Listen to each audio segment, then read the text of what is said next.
Welcome to Lean Into Excellence, a Workstream Consulting podcast. I'm Liz Crescenti. And I'm Marco Bonilla. And we will be your hosts as we embark on our continuous improvement journey. Welcome back to another episode of Lean Into Excellence. I'm Liz Crescenti. And I'm Marco Bonilla. And today we have Mr. Dave Cloutier, who is the owner of StraTac Consulting, and we are going to dive into leader standard work. Hey, Dave, welcome. Thanks, Marco. Glad to be here. Yeah, so real quick background, Dave and I got to meet Dave about 3 or 4 years ago when I joined Workstream Consulting. He was one of the master black belts on hand out of California, correct, Dave? Yeah, that's right. I'm from Northern California between Sacramento and Lake Tahoe. Fantastic. So, Dave, let's get into your background and how you got to here, right, to this point in time. All right. Well, background, I'm an independent consultant. Been doing consulting now for about 13 years. And as Liz said, I'm the owner of StraTac Consulting. My background is I'm a former Army Ranger, and then I got a Bachelor's of Science in Chemical Engineering from the University of Washington. Worked for a variety of different companies. Started off in aerospace and defense and chemical manufacturing and engineering, and did a variety of different engineering roles and engineering management. And then also got involved in facilities, and then got into a role as a Lean Six Sigma Black Belt full-time role, and really enjoyed that. So went on to become a certified Master Black Belt. So I have certifications as a Master Black Belt and a Lean Leader. And I've been doing that now for a little bit over 25 years. I'm working with Lean Six Sigma. That's fantastic, Dave. You got a lot of experience under your belt. So, when we started this podcast, Liz mentioned that the topic of the day is leader standard work. Do you mind explaining what leader standard work for those who don't know what that is? Sure. So leader standard work is a process that enables organizations to maximize management performance in a lean environment. So it also ensures that they sustain the gains that they've made through their improvement efforts. It's a layered approach that each leader standard work supports the layers below them. And it's standard in that it covers activities that are repetitive on a regular basis. So that's a bit about what leader standard work is. And can you give us an example of the difference between leader standard work and operational standard work, Dave? Sure. So leader standard work differs from operational standard work in that, when we talk about operational standard work, we talk about, the combination of best practices, people, and machines that we know of to do work today. Whereas with leader standard work, the concept is similar, but it has to do with making sure that we are using the best processes and people to manage in a lean environment. So it's typically a document that is carried with leaders. So it's point of use, it's with them throughout the day and the week. And they use it as a living document, which is annotated on a regular basis and then revised as needed. Dave, I have a question. Who would use leader standard work? Great question, Liz. So all leaders in an organization can benefit from leader standard work. So from frontline team leads, supervisors, managers, all the way up to the C-suite. So one of the major things that differs is that depending upon the role is the percent of what we would call standard work versus non-standard work varies throughout different levels in an organization. We tend to find that at the frontline team lead supervisor level, most of their work is standard and repetitive. But as you get further up the management levels, up at the C-suite level, it may be that only 15, 20% of their work is really standard, and they do a lot of non-standard work. Dave, I'm glad you mentioned that this can apply to all the way up to executives, right? Sometimes we lose track or lose sight that we need strong leadership, right? And how this applies to them, and how will it benefit the organization? Sure. So some of the benefits of using leader standard work is that it allows an organization to modify the behaviors of leaders to incorporate lean into the culture of management within the organization. It helps to sustain the gains that are made by improvements or projects or activities. And it also helps to clarify the expectations of what managers should be doing in a lean environment. It's a great tool to quickly train incoming managers that are coming into existing roles or positions that other folks have left the organization. It also allows us to rationalize the activities of what folks are doing so that we can remove activities that shouldn't be done and supplement them with behaviors or activities that we want to support the lean culture. So, Dave, we talked about some of the benefits and, who would use this, but when's a good time to implement it? Great question. So leader standard work can be implemented at any time, but I've had the most success in implementing it once we've begun implementing improvements and started visual management. So that approach ensures that managers have something tangible to look at when they go out to the Gemba. And in doing that, it helps to support the importance of those improvement activities, which helps to sustain the gain. Dave, we talked about this before in other podcasts. Cracking that nut, getting executive leadership or even middle managers to start adopting standard Have work, that buy-in. that buy-in. How often do you run into that, and what do you think the biggest struggle is? Well, as I said before, leader standard work really applies to all levels of the organization. So from the C suite down. So in some cases, executives benefit the most because they've not been around a lean culture and they've not managed in a lean culture.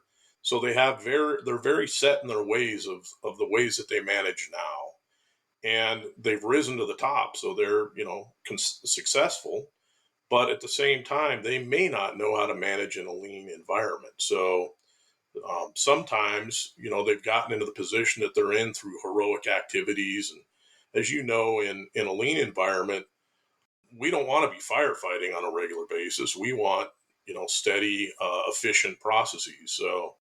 So oftentimes they benefit the most. So, Dave, what type of activities show up for leader standard work? Well, some of the activities that would regularly show up on leader standard work are regular Gemba walks. So getting folks out to the place where the work is done. Attendance to at tiered meetings. So from frontline all the way up to C-suite tiered meetings. Review of improvement activities. So sometimes that's incorporated into the Gemba walks and that again that helps support our culture of continuous improvement. Regular employee recognition. That's a key element that I've found. Oftentimes, leaders need help with remembering to recognize folks that are doing great work. So, adding that on has been a great win. Tiered review of leader standard work at different levels of the organization. As I mentioned before, leader standard work is layered, and having this tiered review process of reviewing leader standard work helps drive the accountability and ensure that everybody's doing it. And then reflection on improvement opportunities as you're conducting your leader standard work. What are some behaviors or things that you see that warrant some improvement, and reflecting on that? So this reflection process is important as well. Dave, I'm glad you mentioned that because we keep iterating in all the podcasts that this isn't a one and done thing, right? This is not a static. We hit a mark and we check it off and we're done, right? That's right. Yeah, Yeah, we're Continuous shifting the improvement, culture. right? Continuous improvement is a fundamental, constant vigilance of what we can do better. that's right. Dave, what industries benefit from leadership standard work? Well, Marco, I really believe all industries can benefit from leader standard work. I've worked on deploying leader standard work in mining, healthcare, aerospace and defense, electronics, medical device, pharma, and it's worked everywhere that I've deployed it. So the concepts are applicable everywhere. Dave, have you seen any industries embrace it easier than others, or vice versa? Any industries that have challenged the notion more often than not?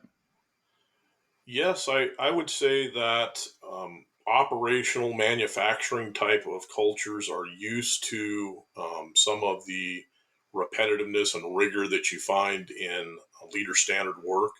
So generally, it's embraced fairly quickly there in comparison, but some other industries, maybe not so much, or even functional areas, for example, deploying it in finance or human resources, they're not as used to continuous improvement type activities. So sometimes it's a little different for them and new. So Oh, that's fantastic. Yeah, I can only imagine that there's always some kind of uphill battle, right? It also depends on the culture that currently stands in the facility, right? that's right, Marco. I would agree with that. So So let me ask you this, Dave. Does it work for everybody? unfortunately, no.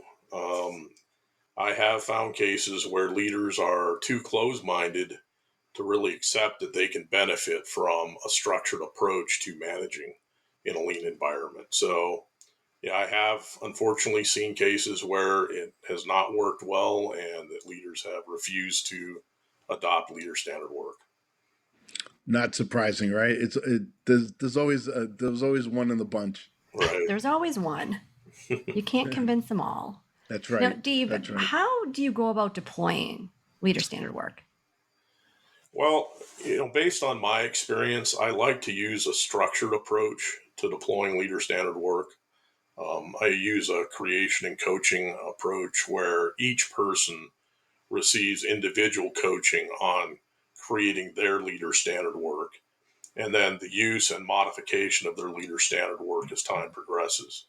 I found that to be the best approach. And then oftentimes we will use a train the trainer type approach where once you've got this rigorous methodology, you're able to train others to continue to coach and sort of expand the deployment of leader standard work through the organization. So the organization really decides what elements should be standard on everybody's leader standard work. Some of those activities that we mentioned before, like Gemba walks and recognition and that type of thing, the organization can decide, yes, these belong on everybody's leader standard work. Dave, that's interesting. So if I understood you correctly, your approach is really a one-on-one basis, right? And you really take a look at the individual and their style. That's right. So, Marco, I use a guide that I've created, a coaching guide that helps with making sure that we're doing it the same way with everybody, but it is customized to the individual. So we have common elements, but each role and each person is a little bit different. So you come up with standard elements, for example, that all supervisors would use, but then you tailor it for the individual and what's unique about their role. At least that's what I found to be the most successful approach. Do you ever have to go back and recoach? Absolutely.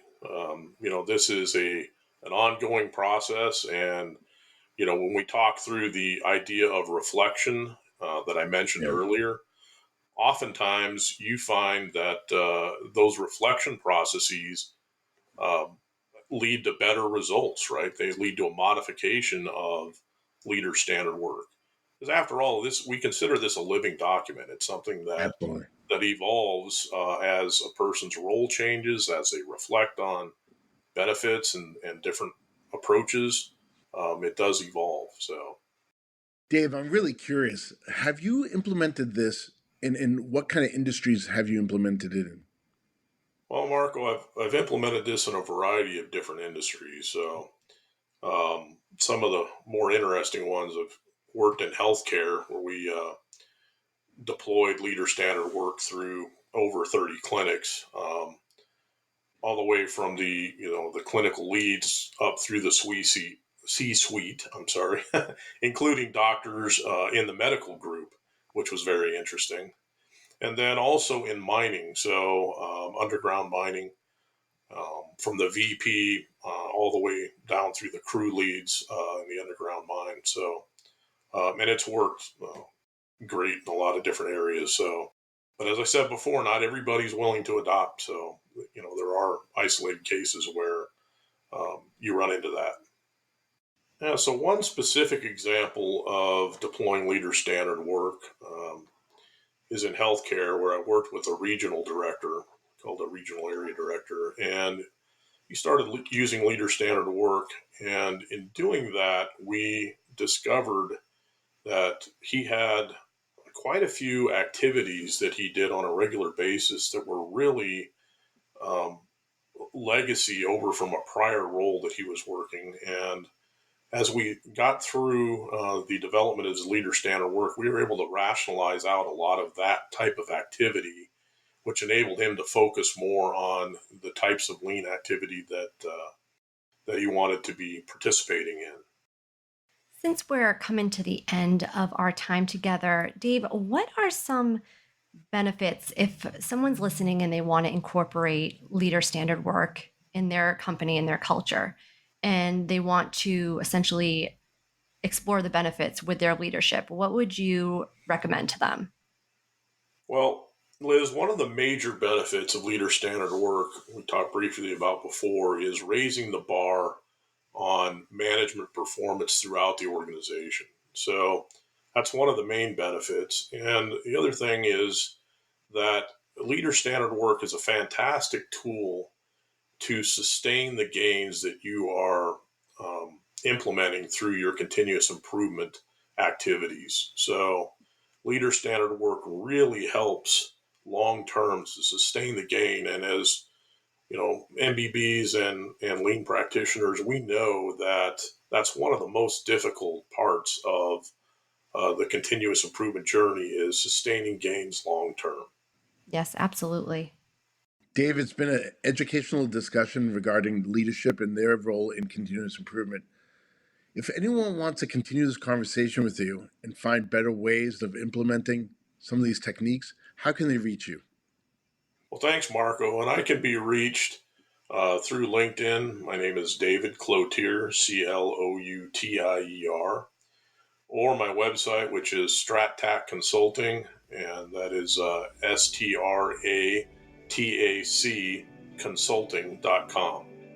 Perfect. Well, thank you so much, Dave. And if you need to get in touch with Marco or I, we are at workstreamconsulting.com or info@workstreamconsulting.com. And a reminder that new episodes are released every other Wednesday. And we will see you next time. Thanks again, Dave. Thank you, Dave. Thanks.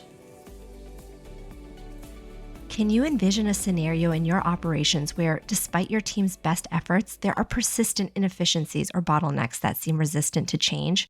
What kind of impact would resolving those issues have on your bottom line? Here's where the team at Workstream Consulting can help. We are a small but mighty group of 10 master black belts, each who pack 25 to 30 years experience. Our consultants have seamlessly navigated all 11 GICS stock market sectors, and together, we've delivered cumulative savings exceeding over $1 billion for our clients. Our approach is designed for immediate impact without the need for lengthy hiring and onboarding processes.